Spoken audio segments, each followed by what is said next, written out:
राधा रानी और श्री कृष्ण, जिनकी बहुत सारी कहानियाँ हैं, जिनकी प्रेम लीला की कथाएं आज भी गाई जाती हैं। ऐसी ही एक कहानी है उस छोटे से तोते की जो वृंदावन में रहता था। एक बार वृंदावन की शांत सुबह थी। हवा में माखन की खुशबू घुली हुई थी और यमुना जी के किनारे बांसुरी की धुन जैसे अभी अभी थमी हो। राधा रानी कुंज में बैठी थी। उनके चेहरे पर हल्की मुस्कान थी, जैसे वो किसी अपने को याद कर रही हो। कहा जाता है कि राधा रानी तो सदैव श्री कृष्ण में ही खोई रहती थी। उनके चेहरे पर सदैव एक मुस्कान बनी रहती थी और पास ही एक छोटा हरा तोता बेचैनी से इधर उधर फड़फड़ा रहा था।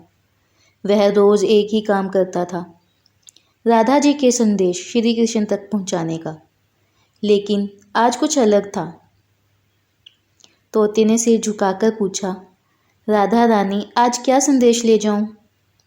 राधा मुस्कुराई, कुछ पल चुप रही और फिर बोली, उन्हें कहना आज माखन बहुत स्वादिष्ट बना है और मैं उनका इंतज़ार कर रही हूँ।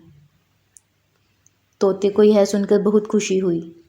उसे लगा जैसे उसे कोई बहुत बड़ा काम मिला हो। वह तुरंत आसमान में उड़ गया।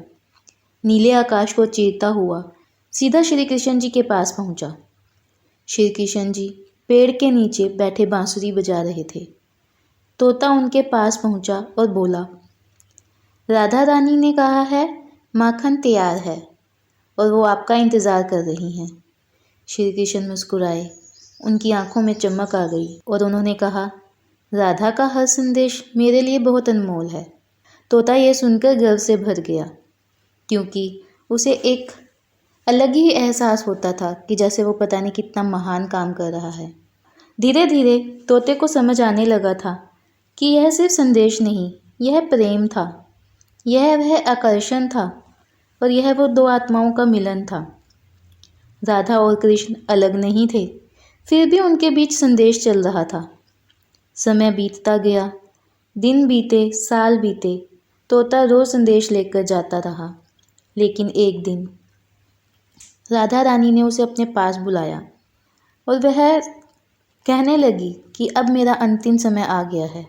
और उन्होंने कहा, तुम सिर्फ संदेशवाहक नहीं हो, तुम्हारा जन्म एक बड़े उद्देश्य के साथ हुआ है। तोता ध्यान से सुनने लगा। उन्होंने एक आखिरी संदेश दिया और कहा, अब तुम्हें भगवान की महिमा दुनिया में फैलानी है। तोते का दिल भर आया, लेकिन उसने सिर झुकाकर हाँ कर दी। और यही तोता बाद में शुकदेव बने, जिन्होंने राजा परीक्षित को श्रीमद् भागवत कथा सुनाई। भागवत कथा की यह एक खास बात है कि जब भी राधा का नाम आता तो शुकदेव एक गहरी समाधि में चले जाते।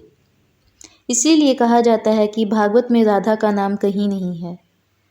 कृष्ण स्तोत्र हैं, यानी कि ईश्वर, और राधा उस स्तोत्र तक पहुंचने का मार्ग।